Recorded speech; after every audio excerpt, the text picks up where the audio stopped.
मुंबई नागपूर समृद्धी महामार्गावरील माळीवाडा गावाजवळ असलेल्या उड्डाणपुलाजवळ 15 ऑगस्ट रोजी 2 ट्रक चालकांना मारहाण करून लूटमार करण्यात आल्याची घटना उघडकीस आली आहे।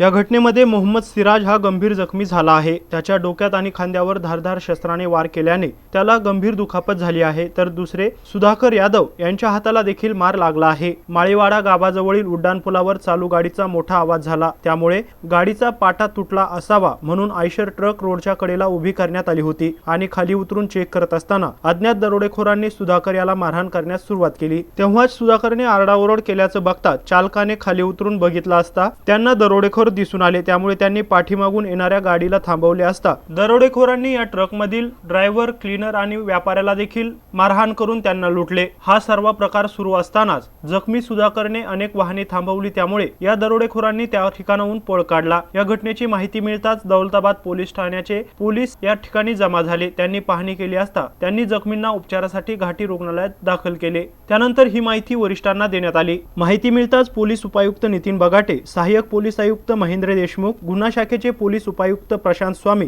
पोलीस निरीक्षक जनार्दन साळुंके, पोलीस उपनिरीक्षक वसंत शेळके आदींनी घटनास्थळी भेट देत पोलीस निरीक्षक जनार्दन साळुंके यांच्या मार्गदर्शनाखाली पोलीस उपनिरीक्षक वसंत शेळके आणि गुन्हे शाखेच्या टीमकडून परिसरात तपास करण्यात आला। यावेळी त्यांना एक चप्पल आढळून आली, त्यामुळे श्वान पथकाला पाचारण करण्यात आले। हा श्वान काही अंतरावर असलेल्या एका झोपडीजवळ जाऊन घुटमळला होता, त्यामुळे त्या झोपडीत असलेल्या व्यक्तीची पोलिसांनी चौकशी केली असता त्याने या गुन्ह्याची कबुली दिली आहे। त्याचवेळी त्याचा साथीदार तेथे आला असता पोलिसांनी या दोघांनाही ताब्यात घेतलं आहे। या प्रकरणाचा अधिक तपास पोलीस करत आहेत। Javed Shaikh, MCN news, Daulatabad, Chhatrapati Sambhajinagar.